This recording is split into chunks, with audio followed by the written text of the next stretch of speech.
নমস্কার সবাইকে। আশা করি সবাই মানসিক এবং শারীরিক দিক দিয়ে ভালো আছেন। ভিডিওর শুরুতে যে সাদা রঙের ফুলটি দেখছেন, এটি অনেকেই চিনে থাকবেন। এটার নাম ম্যান্ডেভিলা, অনেকে চিলিয়ান জ্যাসমিনও বলে থাকেন। আর জ্যাসমিন মানেই বুঝতে পারছেন এর নিজস্ব সুন্দর সুবাস রয়েছে। শুরুর এতটুকু দেখে নিশ্চয়ই আন্দাজ করতে পেরেছেন কি নিয়ে ভিডিও। হ্যাঁ, আজকে আমার একটি অন্যতম শখের সঙ্গে সবাইকে পরিচয় করিয়ে দেব। আশা করি সবার ভালো লাগবে। এই গাছটির যত্ন অনেক দিনই নেওয়া হয়নি। বাগানের একধারে লাগানো হয়ে আছে টবে, আম গাছেও জড়িয়ে গেছে, ফুল ঠিকঠাক দিচ্ছে না। মাটিটা চেঞ্জ করা দরকার, তাহলে আশা করি গাছটা অনেক ঝোপালো হবে। ভাবছি গাছটা টবেতেই মাচা করে রাখবো, তার ফলে এর যত্ন নিতেও সুবিধা হবে আর দেখতেও ভালো লাগবে। প্রথমেই গাছটিকে আম গাছ থেকে খুব ধৈর্য সহকারে ছাড়িয়ে নেব।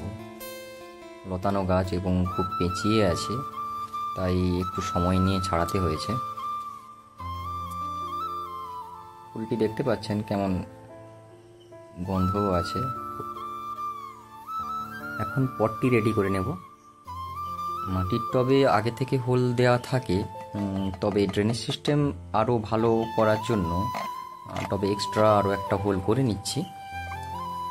তারপরে নিচে ইটের টুকরো বা ভাঙা টালির অংশ দিয়ে দিচ্ছি।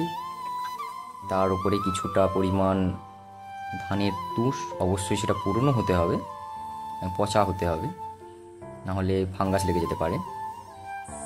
এরপর আগে থেকে তৈরি করে রাখা সয়েল মিক্সচার দিয়ে সামান্য পরিমাণ অংশ ভরে নেব। এবার পালা পুরনো টব থেকে গাছটি তুলে নেওয়ার। তার জন্য হালকাভাবে আঘাত করে অন্য একটি হাত দিয়ে আলতোভাবে কাত করলেই আপনা আপনি গাছটি বেরিয়ে আসবে। খেয়াল রাখতে হবে রুট বলটা যেন না ভাঙে। রুট বল ভেঙে গেলে গাছ আঘাতপ্রাপ্ত হয় এবং গ্রো করতে দেরি হয়। বড় জোর মাটিটা হালকা করে ছাড়িয়ে নিতে হবে এবং রুটগুলো যাতে আলগা হয়ে যায় সেটা দেখতে হবে। তারপরে কি গাছটি বসিয়ে দিয়ে উপরে মাটি দিয়ে সবশেষে জল দিয়ে দিতে হবে, তাহলেই কমপ্লিট। এরপর মোটামুটি একটা শক্তপোক্ত গোল মাচা তৈরি করতে হবে। এখানে আমি 60 mm এর গ্যালভানাইজড লোহার তার ইউজ করেছি। যেহেতু মাচাটার উপরে পুরো গাছটা লতিয়ে থাকবে, তো একটু ভার তো হবেই। এই জন্য চেষ্টা করছি যতটা সম্ভব শক্ত করে বানানোর। ও হ্যাঁ, যেটা বলছিলাম, আমি বাগানি হিসাবে প্রায় নতুন বললেই চলে। ছোটবেলা থেকে গাছপালা ফুল ফলের মাঝে বড় হয়েছি এবং তার পরিচর্যা সম্পর্কে সামান্য কিছু জ্ঞান অর্জন করতে পেরেছি।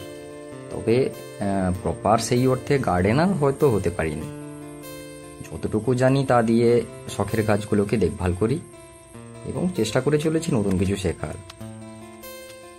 এটা শুধু যে শখ তা নয়, আমার কাছে মন ভালো রাখার এবং কিছু ভালো কোয়ালিটি টাইম কাটানোর একটা উপায়ও বটে। গাছ ফুলের মাঝে থাকতে কার না ভালো লাগে, বিশেষ করে সেই গাছটি বা ফুলটা যদি নিজের হাতের যত্নে বেড়ে ওঠে, তাহলে তো আর কথাই থাকে না। মাচা তৈরি করার পর গাছটিকে যখন জড়াচ্ছিলাম, তখন হঠাৎ খেয়াল করলাম গাছের দুটো ডালের মধ্যে একটা ডাল কোনো কারণে পচে গিয়ে নষ্ট হয়ে গেছে, কিন্তু ডগার দিকের অংশটা ভালো আছে। কোনো ব্যাপার নয়, ওই শুকনো গাছটা ছাড়িয়ে নেব এবং মাঝের শুকনো অংশটা কেটে উপরের ভালো সতেজ অংশটা পর্বের কাছ থেকে কেটে দিয়ে অন্য পটে লাগিয়ে দেব কাটিং করে, তাতে নতুন একটা গাছ হবে। আর বাকি অন্য ডালের অংশটা মাচার উপরে জড়িয়ে দিচ্ছি।